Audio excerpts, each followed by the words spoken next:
अखेर एका मराठी तरुणीला न्याय मिळालेला आहे। राज ठाकरे यांच्याशी थेट संपर्क साधल्यानंतर तिला हा स्टॉल मिळालेला आहे। आपण तिच्याशी थेट चर्चा करणार आहोत।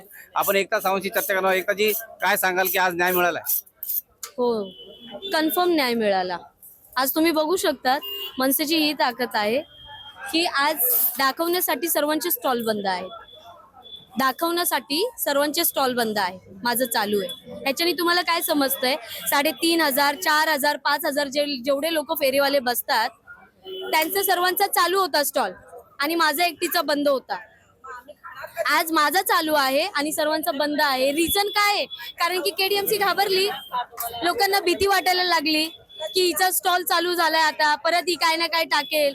खरं टाकेल, मी खरं टाकेल। तुम्ही पैसे घेतात, खोटं बोलली का? मी नाही खोटं बोलली। मी स्वतः केडीएमसी ला बोलत होती की माझी पावती फाडा। म्हणजे तुझ्यासारख्या अनेक मराठी तरुणी म्हणतात की आम्हाला पण स्टॉल मिळाला पाहिजे, मग त्यांना स्टॉल द्यायचा?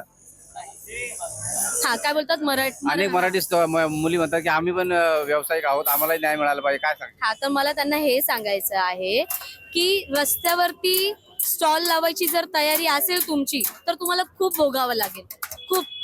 एक मुलगी म्हटलं ना तर तिला पहिले चांगल्या नजरेने बघितलं नाही जात। काही लोकांना वाटतं ही रस्त्यावर उभी आहे तर ही फालतू असेल, ही रस्त्यावर उभी आहे तर ही काय करत असेल। मुलींना कधी बरोबर समजलं नाही जात आणि हे मुली लगेच माझ्यासोबत ते समजू शकतात मी काय बोलते, बरोबर। आणि मला हे वाटतं की मराठी लोकांनी या सगळ्या गोष्टी शिकल्या पाहिजे। चिकन कापायला शिकलं पाहिजे, शोरमाची गाडी लावली पाहिजे, हर एक व्यवसायात मध्ये मराठी माणूस उतरला पाहिजे। राज ठाकरेंशी संपर्क झाला तुझा? काय बोलले तुला? नाही, राज साहेबांसोबत संपर्क नाही झाला, पण त्यांनी मला पूर्णपणे मदत केली, पूर्णपणे मदत केली। ते इथे नाही आले पण तरी माझी गाडी लागली, फक्त त्यांच्याचमुळे।